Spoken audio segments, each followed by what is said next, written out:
নমস্কাৰ ইয়া নিউজ 18 অসম নৰ্থ-ইষ্টৰ প্ৰথম সংবাদ ষ্টুডিঅ'ত মই জয়ন্ত মাধৱ গোস্বামী চাৱাহক প্ৰথম সংবাদৰ বিস্তৃত বাতৰি তেজপুৰৰ সাংসদ আৰপি শৰ্মাৰ পুনৰ বিস্ফোৰক মন্তব্য গোৰ্খাসকলে এবাৰ বিজেপিক ভোট নিদিয়ে বুলি এক প্ৰকাৰ মন্তব্য কৰিছে টিকট বঞ্চিত সাংসদজনে গোৰ্খা সন্মিলনৰ কিছু নেতা বিক্ৰী হৈছে যদিও তেওঁলোকৰ কথাই নিৰ্বাচনত প্ৰভাৱ নেপেলায় বুলি নিউজ 18ৰ সৈতে হোৱা এক আছুতীয়া সাক্ষাৎকাৰত মন্তব্য আৰপি শৰ্মাৰ মন্ত্ৰী হিমন্ত বিশ্ব শৰ্মাৰ বিৰুদ্ধে তীব্ৰ ক্ষোভ প্ৰকাশ কৰে আৰপি শৰ্মাই ৰমেন ডেকা ৰাজেন গোহাঁই কোৱাৰ পাছতো হিমন্ত বিশ্ব শৰ্মাই হে পেনেলত নাম নপঠালে বুলি অভিযোগ কৰে আৰপি শৰ্মাই হিমন্ত বিশ্ব শৰ্মাৰ বিৰুদ্ধে পুনৰ সৰব হৈ পৰিছে তেজপুৰৰ সাংসদ আৰপি শৰ্মা টিকট বঞ্চিত সাংসদগৰাকীয়ে তীব্ৰ ক্ষোভ প্ৰকাশ কৰিছে এটাৰ পিছত আনটো বিস্ফোৰক মন্তব্য কৰিছে গোৰ্খাসকলে এবাৰ বিজেপিক ভোট নিদিয়ে এই মন্তব্য কৰিছে শেহতীয়াকৈ আৰপি শৰ্মাই উল্লেখযোগ্য যে প্ৰাৰ্থিত্ব কেন্দ্ৰিক সংঘাত অব্যাহত আছে বিজেপিৰ ভিতৰচৰাত জ্যেষ্ঠ বিজেপি নেতা আৰপি শৰ্মাই পুনৰ বিস্ফোৰণ ঘটাইছে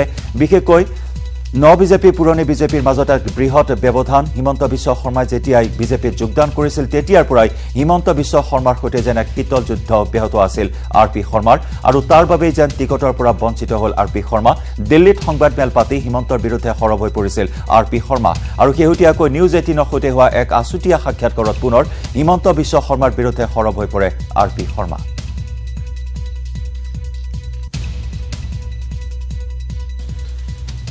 গোৰ্খাসকলে অলৰেডি ফাইনেল কৰি পেলাইছে যে যেহেতু ক্ষোভ আছে অকল তেজপুৰত নহয় গোৰ্খাসকলৰ ক্ষোভ আনকি অন্য জাতি জনগোষ্ঠী অসমীয়া হওক বা বেংগলী হওক বা ট্ৰাইবেলে হওক বা আদিবাসী হওক চাহ জাতি হওক হিন্দু হওক মুছলমান হওক চবেতো মোক যথেষ্ট ভাল পায় গোটেই অসমত চবেই ভাল পাইছিল গতিকে চবেই এতিয়া ক্ষোভত আছে ইয়াতে নহয় গোটেই অসমত বহুত অন্যায়ভাৱে মোৰ নাম লিষ্টতো পঠোৱা নাই চিটিং মেম্বাৰৰ নাম নপঠায় হিমন্ত বিশ্ব শৰ্মা ডাঙৰীক মই ধন্যবাদ দিছোঁ যে তেখেতে মেনেজ কৰি যে মোৰ নাম নপঠালে ৰাজন গোহাঁই ডাঙৰীয়া আৰু ৰমেন ডেকা ডাঙৰীয়া জোৰ দিয়াৰ পিছতো ইলেকশ্যন কমিটি মিটিঙৰ 14 তাৰিখে নাম পঠাব নিদিলে হিমন্ত বিশ্ব শৰ্মাই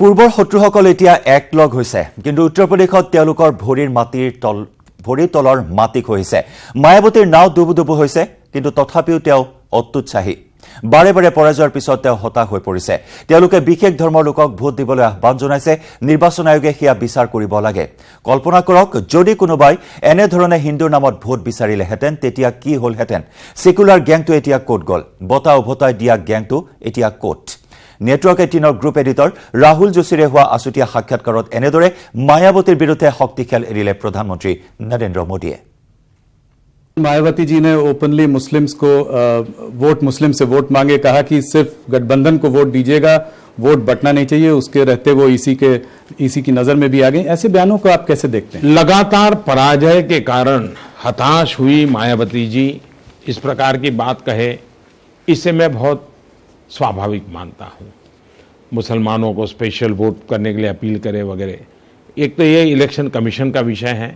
किसको करना लेकिन मुझे चिंता मायावती की कम है क्योंकि अब वो डूबती हुई दी नैया है बचने के लिए मुसलमानों को सहारा ढूंढती हो मैं उनकी मुसीबत समझ सकता हूं मेरी चिंता देश के सेक्युलर का झंडा लेकर के घूमने वाले 24 घंटे से उनके मुंह पर ताला क्यों लग गया है अगर ऐसी बात किसी ने हिंदू समाज के लिए बोल दी होती तो ये कितनी उठापटक करते कितने अवार्ड वापसी वाले निकल आते कितने सिग्नेचर वाले निकल आते ये जमात चुप क्यों है देश के लिए चिंता का विषय है ये जमात और आपसे भी मेरा आग्रह कि ऐसी जमात को अब एक्सपोज करने की जरूरत है कि इस प्रकार की सिलेक्टिव क्यों है क्या इससे उनके सेकुलरिज्म को कोई चोट नहीं पहुंची क्या ये उनके सेकुलरिज्म को बढ़ावा देने वाली चीज थी क्या इनके सेकुलरिज्म को ताकत इसलिए सबसे बड़ा खतरा ये नकाबी लोग हैं ना उनका है मायावती भी तो मजबूरी है कैसे भी करके बचना है तो वोट मांगने के लिए इधर उधर कोशिश करती रहेगी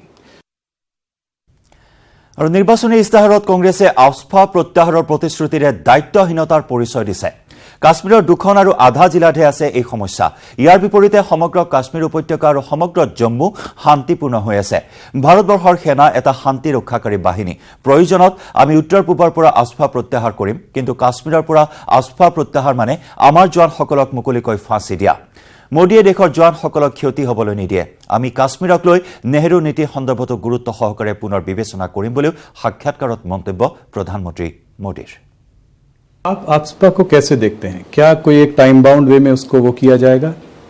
देश में पहले ऐसी स्थिति पैदा करनी चाहिए कि आफ्सपा की जरूरत ही ना पड़े। जैसे हमने अरुणाचल में परिस्थिति पैदा की तो कुछ जिलों से हमने हटाया, हमने कुछ राज्यों में से हटाया। 1980 के बाद पहली बार हटाने का काम हमने किया है, लेकिन कानून को तो बनाए रखा है। सरकार के पास हथियार तो होना ही चाहिए ताकि जवानों को एक सुरक्षा मिले, तब जवान मोरली लड़ सके। और जम्मू कश्मीर में से हटाने का मतलब होता है कि हमने हमारे जवानों को फांसी के तख्त पर लटका देना। मैं देश के जवानों के साथ ऐसा नहीं होने दूंगा। अब आफ्सपा को हटाने की बात करने का मतलब है कि आप अपने सेना के जवानों के हाथ में से सारे शस्त्र ले रहे हैं, तो देश की सेना के जवान को इस प्रकार से निहत्या करना क्या शोभा देता है क्या? और भारत की सेना पीस कीपिंग फोर्स में भारत के सुरक्षा बल के जवान जाते हैं। जब से पीस कीपिंग फोर्स बना है तब से जाते हैं, और दुनिया में सबसे ज़्यादा नंबर भेजने वालों में हिंदुस्तान है।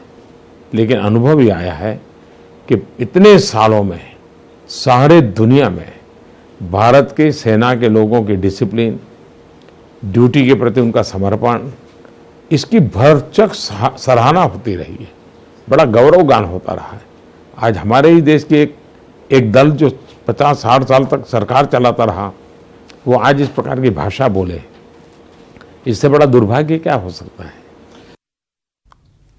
আৰু সন্মুখত প্ৰথম পৰ্যায়ৰ লোকসভা নিৰ্বাচন আৰু লোকসভা নিৰ্বাচনৰ প্ৰাক্ষণত ইখনৰ পিছত আনখন জনসভা সম্বোধন কৰিছে মুখ্যমন্ত্ৰী আৰু হিমন্ত বিশ্বই। জিভা পিছলিল মুখ্যমন্ত্ৰী সৰ্বানন্দ সোণোৱালৰ আৰু ভৰি পিছলিল মন্ত্ৰী হিমন্ত বিশ্ব শৰ্মাৰ। যোৰহাটৰ বিজেপিৰ প্ৰাৰ্থী তপন গগৈৰ হৈ নিৰ্বাচনী প্ৰচাৰৰ সময়তে অথন্তৰৰ সন্মুখীন হ'ল বিজেপিৰ দুয়োগৰাকী ষ্টাৰ কেম্পেইনাৰ।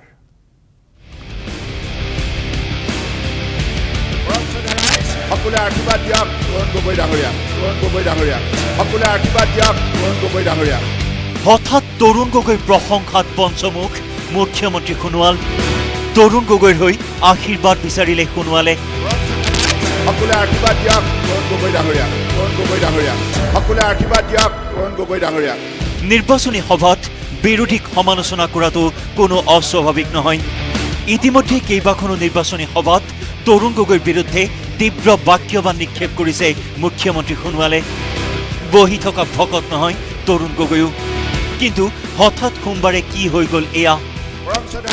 সকলে আশীৰ্বাদ দিয়ক তৰুণ গগৈ ডাঙৰীয়া, তৰুণ গগৈ ডাঙৰীয়া, সকলে আশীৰ্বাদ দিয়ক তৰুণ গগৈ ডাঙৰীয়া। তৰুণ গগৈৰ হৈ আশীৰ্বাদ বিচাৰে মুখ্যমন্ত্ৰী সোণোৱালে, তাকো নিৰ্বাচনী প্ৰচাৰ সভাত। শুনিবলৈ আচৰিত যেন লাগিলেও বাস্তৱতে সংঘটিত হৈছে এই ঘটনা। যদি বিশ্বাস হোৱা নাই আকৌ এবাৰ শুনক মুখ্যমন্ত্ৰীৰ ভাষ্য।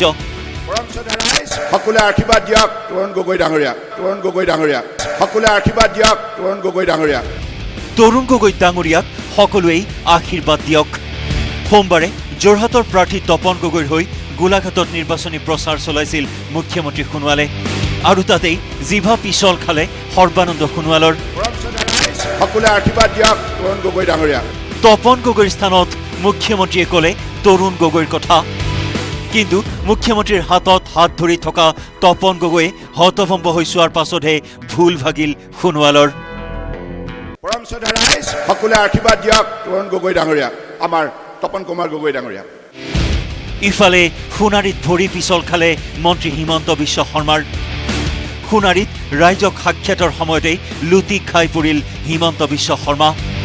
নিৰ্বাচনী প্ৰচাৰ চলাই মঞ্চৰ পৰা নামি আহোঁতেই সংঘটিত হ'ল এই ঘটনা। যোৰহাটৰ বিজেপিৰ প্ৰাৰ্থী তপন গগৈৰ হৈ প্ৰচাৰ চলাই থাকোঁতেই পৰি গ'ল মন্ত্ৰীগৰাকী। খেলপথাৰখন কিছু বোকাময় হৈ থকাৰ বাবেই ভৰি খোপনি ৰাখিব নোৱাৰি বাগৰি পৰে মন্ত্ৰীজন। আমোদজনক কথাটো হ'ল একেটা দিনতে একেজন প্ৰাৰ্থীৰ হৈ প্ৰচাৰ চলাই থকাৰ সময়তে অথন্তৰৰ সন্মুখীন হ'ল মুখ্যমন্ত্ৰী সৰ্বানন্দ সোণোৱাল আৰু মন্ত্ৰী doctor Himanta Biswa Sarma. Bureau report, news 18 Assam north east. আৰু ইফালে তৰুণ গগৈৰ বিৰুদ্ধে পুনৰ সৰব মন্ত্ৰী হিমন্ত বিশ্ব শৰ্মা। আজিৰ দিনত তৰুণ গগৈৰ প্ৰাসংগিকতা নাই। আজিৰ দিনত মানুহে মোদী আৰু পুলৱামাৰ কথাহে ক'ব। মঙলবাৰে শিৱসাগৰত এক ৰোড শ্ব'ত অংশগ্ৰহণৰ পাছতে এই মন্তব্য কৰে মন্ত্ৰী হিমন্ত বিশ্বই। ৰংঘৰৰ বাকৰিৰ পৰা উলিওৱা হয় এক ৰোড শ্ব'। এই ৰোড শ্ব'ত বিজেপিৰ বহু সংখ্যক সমৰ্থকেও অংশগ্ৰহণ কৰে।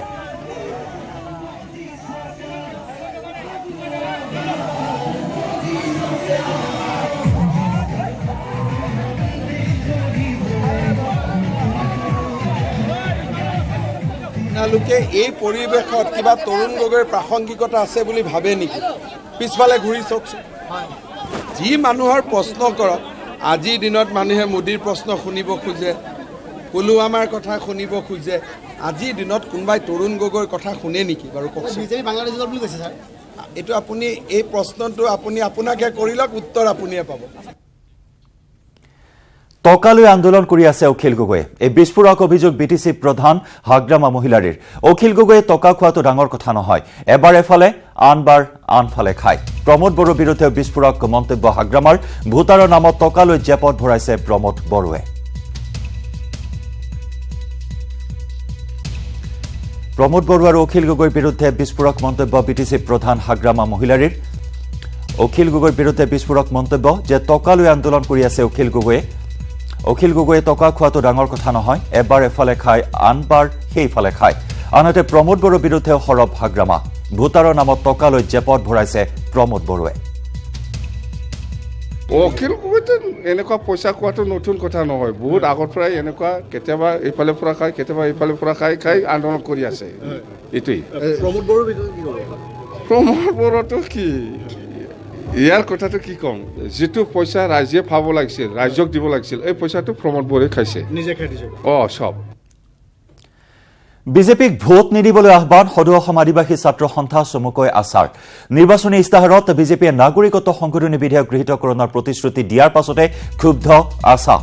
বিজেপিক ভোট দিলে অসমতে অসমীয়া ভগনীয়া হ'ব লাগিব বুলি মন্তব্য কৰে সংগঠনটোৱে।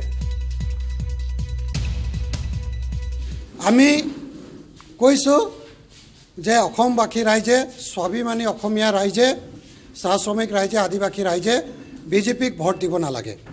আৰু কিয় ভোট দিব নালাগে? কাৰণ এই বিজেপি চৰকাৰে চাহ শ্ৰমিকসকলক, আদিবাসীসকলক যি প্ৰতিশ্ৰুতি দিছিল, সেই প্ৰতিশ্ৰুতি ভুৱা বুলি প্ৰমাণিত হৈছে। বিজেপি চৰকাৰে কৈছিল যে তেওঁলোকে পাৱাৰত আহিলে, অসম চৰকাৰ গঠন কৰিলে তেওঁলোকে 6 মাহতে এই চাহ শ্ৰমিকসকলক, আদিবাসীসকলক জনজাতিকৰণ কৰিব, কিন্তু তেওঁলোকে আমাক জনজাতিকৰণ নকৰিলে। আৰু বিজেপিৰ বিৰুদ্ধে তিনিচুকীয়াতো ক্ষোভৰ জোৱাৰ। বিজেপিয়ে নিৰ্বাচনী ইস্তাহাৰত নাগৰিকত্ব সংশোধনী গৃহীত কৰাৰ উল্লেখ কৰাৰ পাছতে ক্ষুব্ধ হৈ পৰিছে ৰাজ্যৰ দল সংগঠন। গতিকে আমি অসম জাতীয়তাবাদী যুৱ ছাত্ৰ পৰিষদে এই নৰেন্দ্ৰ মোদী আৰু অমিত শ্বাহৰ যিটো শেহতীয়া যিটো ভাষণ, তেখেতসকলে চৰকাৰ আহিলে পুনৰ কেব গৃহীত কৰিব বুলি যিটো ভাবুকি দিছে, সেই ভাবুকিক আমি তীব্ৰ গৰিহণা দিছোঁ আৰু আমি তাক প্ৰত্যাহ্বান জনাইছোঁ যে নৰেন্দ্ৰ মোদীৰ নেতৃত্বাধীন বিজেপি চৰকাৰখনে যদিহে তেখেতসকলৰ লোকসভাত তেখেতসকলৰ যদি চৰকাৰ আহে আৰু তাৰপিছত যদি তেখেতসকলে কেব প্ৰৱৰ্তন কৰিবলৈ বিচাৰে, যেনেধৰণে আগতে আমি প্ৰতিবাদ কৰি আহিছিলোঁ, ঠিক তেনেধৰণে আমি প্ৰতিবাদ কৰি যাম। নৰেন্দ্ৰ মোদী ডাঙৰীয়াই যোৱাকালি যি কথা কৈছে আৰু তেওঁলোকৰ ইস্তাহাৰত যিটো কথা প্ৰকাশ কৰিছে, নাগৰিকত্ব সংশোধনী বিল তেওঁলোকে সংসদত পাছ কৰাবই, সেইটো এটা বৰ উদ্বেগজনক বিষয়। আৰু সেইটো কেৱল অসমীয়া জাতিৰ কাৰণে নহয়, অসমবাসী যিসকল অসমীয়া লোক আছে সেই আটাইৰ কাৰণে এইটো এটা উদ্বেগজনক বিষয়। আৰু সেই উদ্বিগ্নতাক আগত ৰাখি আমাৰ অসমৰ যিসকল ভোটদাতা ৰাইজ আছে, সেই ৰাইজে বিজেপি চৰকাৰখনক বা বিজেপি দলটোক প্ৰত্যাখ্যান কৰা উচিত। অগপৰ 3 মন্ত্ৰীক লৈ বিস্ফোৰক মন্তব্য কংগ্ৰেছ নেতা জয়নাথ শৰ্মাৰ। বিজেপিৰ ভাবুকিত বাধ্য হৈ মিত্ৰতা কৰিছিল অগপই। অগপৰ 3 মন্ত্ৰীৰ বিৰুদ্ধে দুৰ্নীতিৰ ডছিয়াৰ প্ৰস্তুত কৰিছিল বিজেপিয়ে আৰু মিত্ৰতা নকৰিলে 3 মন্ত্ৰীৰ দুৰ্নীতিত তদন্ত দিছিল ভাবুকি আৰু বিজেপিৰ সেই ভাবুকিত শংকিত হৈয়েই পুনৰ মিত্ৰতা কৰিলে অগপই।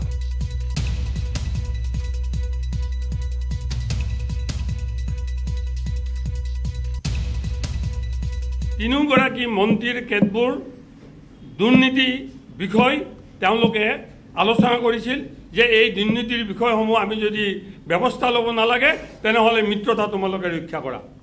আৰু এই ব্লেকমেইলিঙত বাধ্য হৈ এওঁলোকে বিজেপিৰ লগত লগ হৈ আমি পুনৰ মিত্ৰতা কৰিছে। নহ'লে বিশেষ মৰ্যাদাৰ কৰ্তন কৰাৰ পিছতো কেবখন আনিম বুলি লখিমপুৰত ৰাষ্ট্ৰীয় অধ্যক্ষ অমিত শ্বাহে কৈ যোৱাৰ পিছতো তেওঁলোকে আজিৰ দিনটোত মিত্ৰতালৈ কিয় গ'ল? মিত্ৰতালৈ এইকাৰণে গৈছে, কৃষি বিভাগত বিভিন্ন ধৰণৰ দুৰ্নীতি হৈছে অতুল বৰাৰ দিনত, জলসিঞ্চনৰ বিভাগত কেশৱ মহন্তৰ দিনত বিভিন্ন দুৰ্নীতি হৈছে এই দুৰ্নীতিবোৰৰ যাতে বিজেপি চৰকাৰে তেওঁলোকৰ বিৰুদ্ধে একশ্যন নলয় ব্যৱস্থা নলয় সেইকাৰণে বাধ্যত পৰি তেওঁলোকে এই মিত্ৰতা কৰিছিল